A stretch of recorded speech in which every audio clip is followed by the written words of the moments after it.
ಅದೆಲ್ಲ ಮುಖ್ಯಮಂತ್ರಿಗಳು, ಪ್ರದೇಶ್ ಕಾಂಗ್ರೆಸ್ ಸಮಿತಿ ಅಧ್ಯಕ್ಷರು ಅವರೆಲ್ಲ ಅದನ್ನು ಹ್ಯಾಂಡಲ್ ಮಾಡ್ತಾರೆ.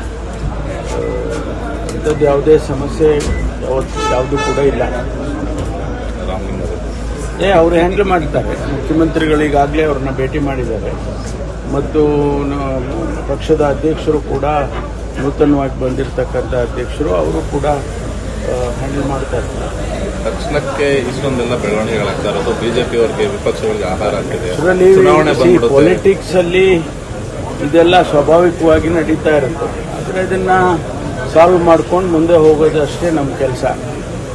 ಏನೋ ಒಂದು ಒಳ್ಳೆಯ ಆಡಳಿತವನ್ನು ಕೊಡಬೇಕು ಅಂತ ಹೇಳಿ ಮುಖ್ಯಮಂತ್ರಿಗಳು ಈಗಾಗಲೇ ಹೇಳಿದ್ದಾರೆ. ಅದರ ಪ್ರಕಾರ ಮುಂದಕ್ಕೆ ಹೋಗ್ತೀವಿ ನಾವು. ಮುಖ್ಯಮಂತ್ರಿಗಳು ಮನವೊಲಿಸೋದಕ್ಕೆ ಪ್ರಯತ್ನ ಪಟ್ಟಿದ್ದಾರೆ ಸರ್, ಆದರೆ ಅದು ಆಗಿಲ್ಲ ಅನ್ನುವಂಥದ್ದು. ನಿನ್ನೆ ಭೇಟಿ ಮಾಡಿದ್ದಾರೆ ಅಂತ ಹೇಳಿ ಗೊತ್ತಾಯ್ತು. ಒಂದ್ಸರಿ ಭೇಟಿ ಮಾಡ್ತಾರೆ. ಮುನಿಯಪ್ಪನವ್ರದ್ದೇನು ಸಮಸ್ಯೆ ಇಲ್ಲ.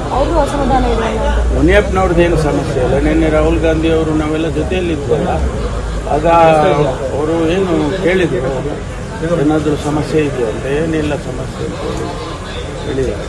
ಸರ್, ತಾವು DCM ಆಗಿ ಅಧಿಕಾರ ವಹಿಸ್ಕೊಂಡಿದ್ದೀರಿ.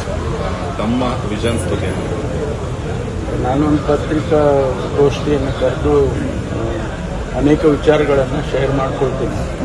ನಿನ್ನೆ ತಾನೇ ಒಂದು ಸಭೆಯನ್ನು ಮಾಡಿದೆ. ಒಂದು 2-3 ಗಂಟೆ ನಾನು ಇಲಾಖೆ, ಕಂದಾಯ ಇಲಾಖೆ ಅಧಿಕಾರಿಗಳನ್ನು ಕರೆದು ಮಾತಾಡಿದ್ದೀನಿ. ನಿರ್ದಿಷ್ಟವಾಗಿರ್ತಕ್ಕಂಥ ನಮ್ಮ ಫ್ಯೂಚರಿಸ್ಟಿಕ್ ಇದು ಏನಿದೆ ಅನ್ನೋದ್ರ ಬಗ್ಗೆ ಮಾತಾಡ್ತಿದ್ದೀನಿ. ನಮ್ಮ ಉದ್ದೇಶಗಳೇನಿದ್ದಾವೆ, ನಾವು ಒಂದು ಟೈಮ್ ಫ್ರೇಮ್ನಲ್ಲಿ ಏನೆಲ್ಲ ಮಾಡ್ಬೋದು. ಇರ್ತಕ್ಕಂಥ ಸಮಯ ಭಾಳ ಕಡಿಮೆ ಇದೆ, 2 ವರ್ಷ ಭಾಳ ಕಡಿಮೆ ಸಮಯ ಇದೆ. ಅದರಲ್ಲಿ ಏನೆಲ್ಲ ಮಾಡಬೇಕು ರಾಜ್ಯದ ಜನತೆಗೆ ಕಂದಾಯ ಇಲಾಖೆಯಲ್ಲಿ ಅನ್ನೋದು ಈಗಾಗಲೇ ಮಾನ್ಯ ಕೃಷ್ಣ ಬೈರೇಗೌಡರು ಒಂದು ಒಳ್ಳೆಯ ಕೆಲಸವನ್ನು ಮಾಡಿದ್ದಾರೆ.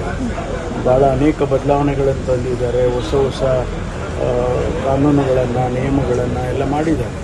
ಇಡೀ ದೇಶದಲ್ಲಿ ಕೆಲವೆಲ್ಲ ಪ್ರಥಮ ಬಾರಿಗೆ ಮಾಡಿರ್ತಕ್ಕಂಥದ್ದೆಲ್ಲ ಅವ್ರು ಮಾಡಿ ಹೋಗಿದ್ದಾರೆ. ಅದನ್ನು ಮುಂದುವರಿಸಬೇಕು. ಮತ್ತು ಇನ್ನೂ ಹೊಸದಾಗಿ ಏನು ಸಮಸ್ಯೆಗಳು ಬರ್ತವೆ, ಅದು ರಿಕ್ರೂಟ್ಮೆಂಟ್ ಇರ್ಬೋದು, ಪ್ರಮೋಷನ್ಸ್ ಇರ್ಬೋದು, ಇಂಟರ್ನಲ್ಲಿ ಡಿಪಾರ್ಟ್ಮೆಂಟಲ್ಲಿ, ಅದು ಒಂದು ಭಾಗ. ಇನ್ನೊಂದು ಭಾಗ ಅನೇಕ ಸಮಸ್ಯೆಗಳು ರೈತರ ಹಂತದಲ್ಲಿ, ತಾಲೂಕು ಮಟ್ಟದಲ್ಲಿ ರೈತರಿಗೆ ಮತ್ತು ಬೇರೆ ಬೇರೆ ರೀತಿಯಲ್ಲಿ ಭೂ ರಕ್ಷಣೆಗೆ ಏನು ಮಾಡಬೇಕು ಅಂತಕ್ಕಂಥದ್ದು, ಆಮೇಲೆ ಹಕ್ಕುಗಳನ್ನು ಕೊಡ್ತಕ್ಕಂಥದ್ದು, ಅದೆಲ್ಲ ಮಾಡಬೇಕಾಗುತ್ತೆ. ಇನ್ನಷ್ಟು ಹೆಚ್ಚಿನ ಮಾಹಿತಿಗಾಗಿ ಫಾಲೋ ಮಾಡಿ ಬ್ರಿಗೇಡ್ ನ್ಯೂಸ್ ಕನ್ನಡ.